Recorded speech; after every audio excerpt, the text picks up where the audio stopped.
দ্বৈত চন্দ্র জয় গৌর ভক্ত বৃন্দ ভক্ত ঘোষে সহিত চৈতন্য জয় জয় আরে শুনিতে চৈতন্য কথা প্রেম বিফল মধ্যকারে মহাত অনুষ্ঠান আপনার সবাই অবগত আছেন।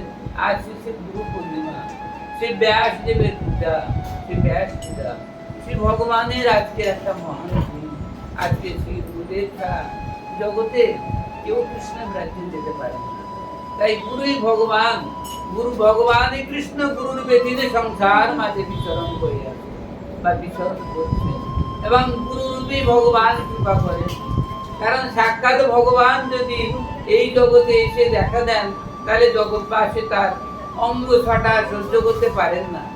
কারণ তিনি চিন্ময় ধামের কর্তা। তাই চিন্ময় ধামের ভগবান এই পার্থিব জগতে, প্রপঞ্চ জগতে কখনো বিচরণ করতে পারেন না। তাই তার রূপের পরিবর্তন করতে হয়। কারণ চিন্ময় ধামের যিনি, এই চিন্ময় বস্তু, চিন্ময় ধামের বস্তু চিন্ময় ধামে সব হয়। তাই পার্থিব জগৎ এই নরমানুষের দেহ, এই নরমানুষের, এটা এই নরমানুষের দেহ, আমরা যে মানব, এই মানবকে ভগবান মানব ভাবে দেখা দিয়েছে।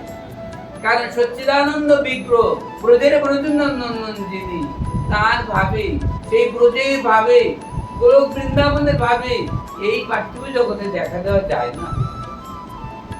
দেখা দিলে জগতের জীব সহ্য করতে পারেন না, দেখতে পারেন না। দর্শন করার সে সৌভাগ্য এই মায়ার জগতে, এই মায়ার চোখে নাই। যার ফলে ভগবান কৃষ্ণ ভাবছে, তাই তো এই জগৎ জীবের কাছে আমি কেমনি ভাবে দেখা দেব।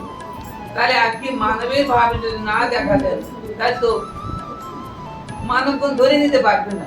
তাই ভগবান কৃষ্ণ অনাদের গোবিন্দ, অনাদের আদি গোবিন্দ, তিনি সেই ব্রজের ব্রজন্য নন্দন কৃষ্ণ ছিলেন। দ্বিভুজ মুরলীধর 24.5 চন্দ্র বিশিষ্ট কৃষ্ণ ব্রজের তিনি একটি জগৎ মাঝে গুরুরূপে দেখা দিয়েছেন। তাই গুরুরূপে দেখা দিয়েছেন জগৎ মাঝে।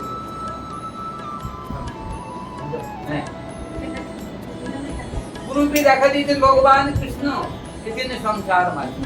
কারণ গুরু ছাড়া গোবিন্দ ভজন চলে না। তাই শাস্ত্রে বলেছে, সেই গুরু কি? গু শব্দের অর্থ অন্ধকার এবং রু শব্দের অর্থ তার নিবারণ করা। অন্ধকারকে যদি নিবারণ করতে পারেন, তাকে যিনি এই ভব সংসারের সমস্ত অন্ধকারকে নিবারণ করেন।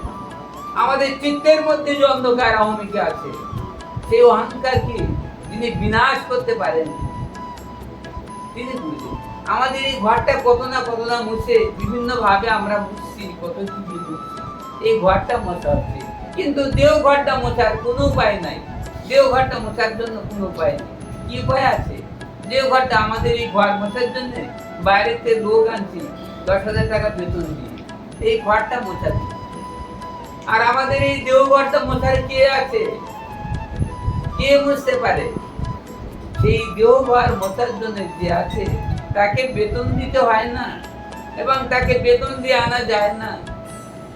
তাহলে কিভাবে সেই দেহ ঘর মোছার যিনি আছেন, তাকে কে মুছবে? আমাদের দেহের মধ্যে কালি কলমাস পূর্ণ হয়ে আছে। আমাদের দেহের মধ্যে উপরে রং দেওয়া আছে, কিন্তু ভিতরে আমাদের খুব একটা খারাপ দেখতে আছে। উপরে একটা সুন্দর চামড়া দেওয়া আছে, কারো ফর্সা, কারো কালো, কারো মিডিয়াম আছে। কিন্তু ভিতরে কাটলে দেখা যায় সব অন্য কিছু।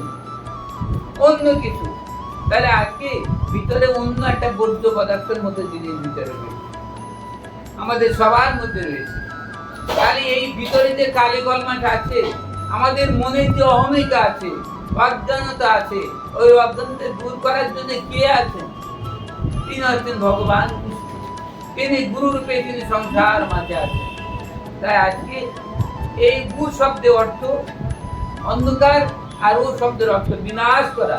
আমাদের দেহের মধ্যে যে অন্ধকার আচ্ছন্ন, তমাচ্ছন্ন হয়ে আছে, আমরা ওই তমকে বিনাশ করার জন্য যিনি আছেন, তিনি। তাই আজকে সেই গুরু সম্বন্ধে আলোচনা হবে।